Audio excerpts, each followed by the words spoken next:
पहला घर खरीदने वालों को सरकार बड़ा तोहफा दे सकती है। जी मीडिया को मिली एक्सक्लूसिव जानकारी के मुताबिक होम लोन पर ब्याज की पूरी रकम टैक्स छूट में शामिल की जा सकती है। फिलहाल होम लोन ब्याज की सालाना 2 लाख रुपए की रकम पर ही रियायत हासिल है। होम लोन ब्याज पर छूट की सीमा बढ़ाने का मकसद सबके लिए घर की मुहिम को बढ़ावा देना है। प्रधानमंत्री नरेंद्र मोदी की 2022 तक सबके लिए घर की मुहिम को बजट में बड़ा प्रमोशन मिल सकता है। जी मीडिया को मिली एक्सक्लूसिव जानकारी के मुताबिक पहला घर खरीदने पर होम लोन ब्याज की पूरी रकम पर बजट में टैक्स छूट का ऐलान हो सकता है। अभी होम लोन ब्याज पर सालाना 2 लाख रुपए तक की टैक्स छूट मिलती है।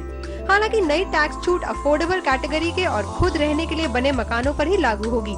छूट के लिए दिल्ली, मुंबई, कोलकाता, चेन्नई, बैंगलोर और हैदराबाद जैसे बड़े शहरों के लिए 50 लाख रुपए तक, जबकि बाकी जगहों के लिए 40 लाख रुपए तक के होम लोन की सीमा तय हो सकती है।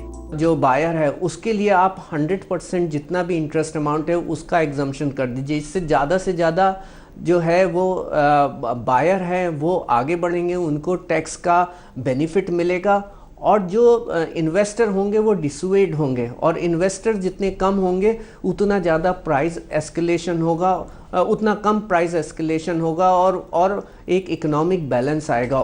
फिलहाल होम लोन लेकर घर खरीदने पर शुरुआती 5 साल की किश्त में सबसे ज्यादा हिस्सा ब्याज का ही होता है। अगर 50 लाख रुपए का होम लोन 10% पर 20 साल के लिए है तो पहले साल की ब्याज की रकम 4.5 लाख रुपए से थोड़ी ज्यादा होगी।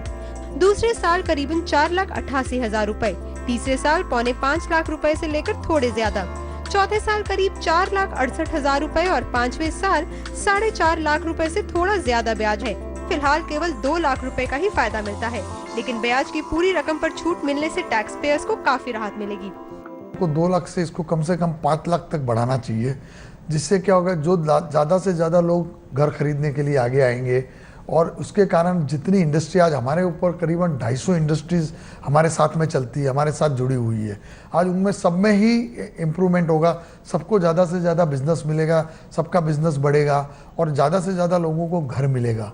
सरकार का मानना है कि हाउसिंग सेक्टर को रियायत मिलने से सबके लिए घर की मुहिम को बढ़ावा मिलेगा। साथ ही रियल एस्टेट में मांग बढ़ने से इकोनॉमी के दूसरे क्षेत्रों का भी भला होगा। हालांकि सरकार रियल एस्टेट को केवल निवेश का जरिया समझने वालों के लिए टैक्स में सख्ती का प्रावधान भी ला सकती है। अनुराग शाह के साथ एकता सूरी, जी मीडिया, मुंबई।